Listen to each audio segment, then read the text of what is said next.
is Reverend Don Lewis coming to you from beautiful Florida. And today our question comes to us from Shira. And Shira writes to say that she understands a certain set of correspondences for the quarters and the way that an altar is set up.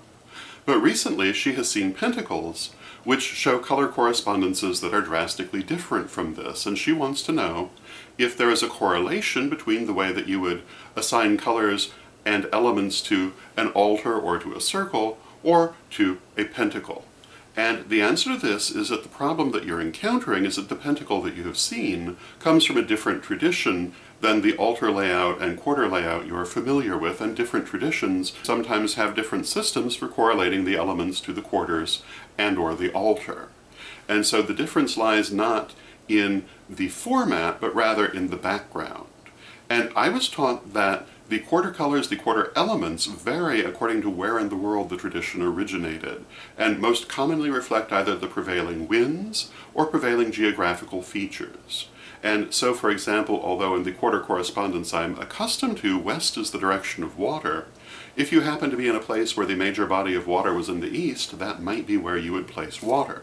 Now today, most of these traditions are global, and therefore the correspondence between the elements and actual geographical features is no longer necessarily obvious, or even relevant, but they still do vary sometimes between one tradition and another. So when you see artwork or ritual forms that come from different traditions, you may see different layouts, and that's perfectly fine.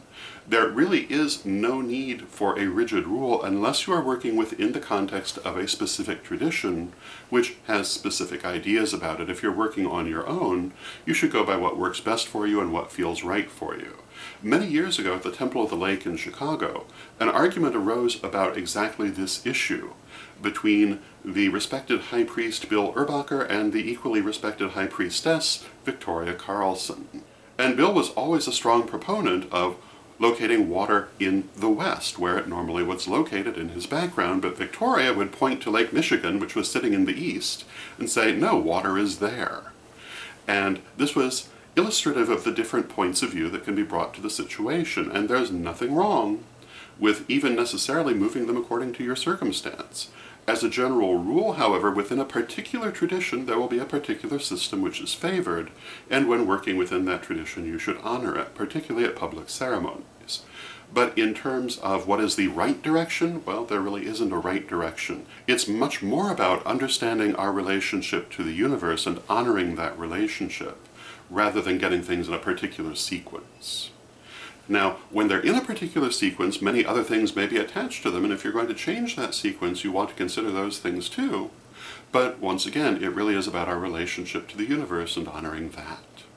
So, when it comes to the pentacle that Shira is referencing and why it differs from the quarter layout and altar layouts that she is familiar with, in terms of where it assigns the elements, the only reason is that it comes out of a different tradition which has different ideas based on how and when it developed. So, those would be my thoughts on the matter. I hope you find them helpful, and until next time, may you blessed be.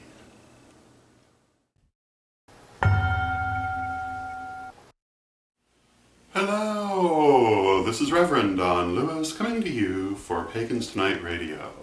Pagans Tonight Radio is an online radio network with different hosts and different shows 7 nights a week. There's something for every taste, including Spanish language programming on Saturday evening.